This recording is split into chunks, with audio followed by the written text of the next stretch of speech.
Preparation for a flower season starts the year before, and in this video I'm going over the flowers I'm starting now, as well as what I'm doing to ensure I can enjoy flowers next year, early in the season.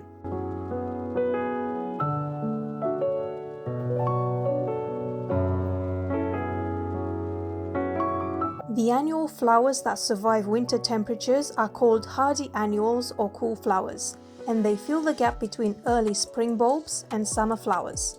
If you have an unheated greenhouse or a cold frame, you can overwinter your cool seedlings in pots and transplant them in early spring next year.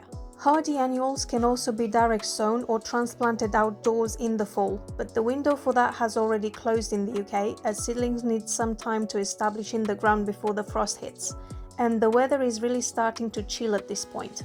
Seedlings that are overwintered straight in the ground are the most robust as they face the weather head-on without any protection, but their survival rate is less predictable because we don't have control over how extreme the weather can get or other external factors like pests. This means we need to sow more seeds to make up for the potential loss, and this is true for both transplanting and direct sowing.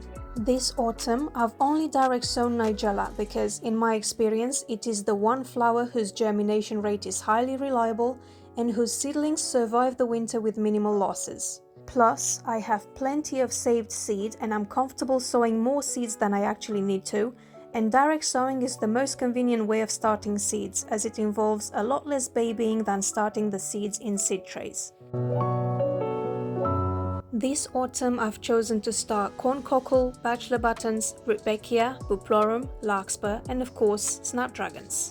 Last year I tried direct sowing Bupleurum and not a single seed germinated, which is why this year I'm trying to have more control over germination and seedling survival rate, and I'm experimenting with overwintering these flowers in the unheated greenhouse. Overwintered Snapdragons did amazingly well this season, and they were by far superior to the spring-started ones, which is why this year I'm trying the same with other hardy annuals too. I've covered Snapdragon care in detail in a recent video, which has been very popular. If you've missed it, I will link it for you in the description below. The method I'm using for starting the seeds is largely the same for all of these flowers.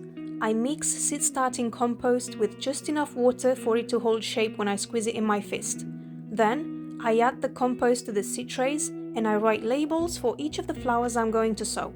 Simple as that. I check the packet of each flower for the seed sowing instructions to see how deep I should bury the seed, and I poke holes in each pot for the seeds to go in. I go through these steps in batches as if I was working on an assembly line, which is more efficient than finishing one tray at a time and helps me finish quicker. I then add the seeds, cover them up, and give them another drink of water.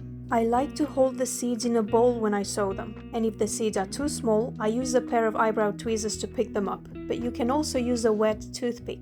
When you have plenty of seeds of one variety and your sowing space is limited, it's best to sow multiple seeds per pot and then thin out the excess seedlings as needed.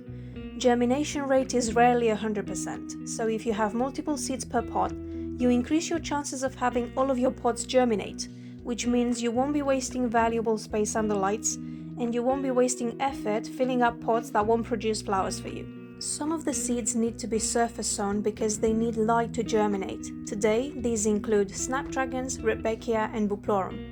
The other three, so Larkspur, Cockle and Batchelor Buttons, are sown 1/3 of an inch below the surface of the soil. The biggest challenge with surface sown seeds is keeping them moist to make sure the seed shell stays soft enough to make germination possible. So I add a sprinkling of vermiculite on top of these seeds, which is used for its moisture retention properties. In order to make sure the seeds don't get moved, I use a spray bottle to water the seeds. Another trick that prevents seeds from drying out is using a humidity dome, which I've discussed many times in the past. These are both optional, but if you're dealing with expensive specialty seed that comes in low quantities, like my Snapdragons from Chilton Seeds, then you probably want to maximize germination rate as much as possible.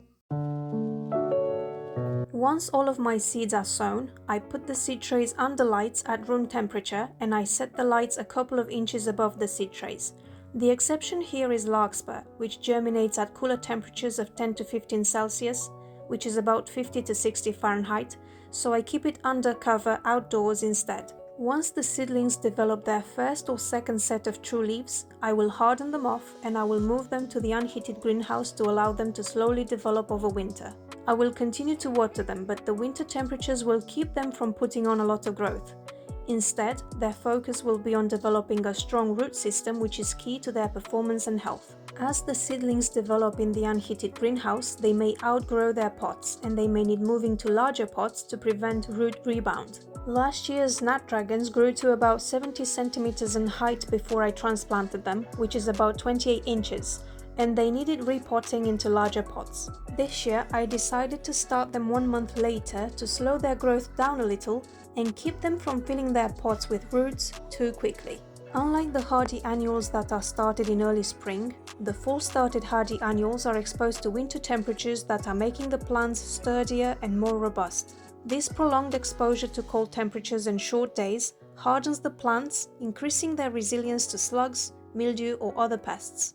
They can also produce more growth before flowering. Overwintered plants grow taller and bushier than their spring-sown counterparts, providing more stems per plant that are of superior quality. If you've overwintered hardy annuals before, I'd love to know what's worked and what hasn't worked for you. So please share in the comments what your experience has been with them. Make sure to subscribe and stay tuned for my upcoming videos. I'll see you soon.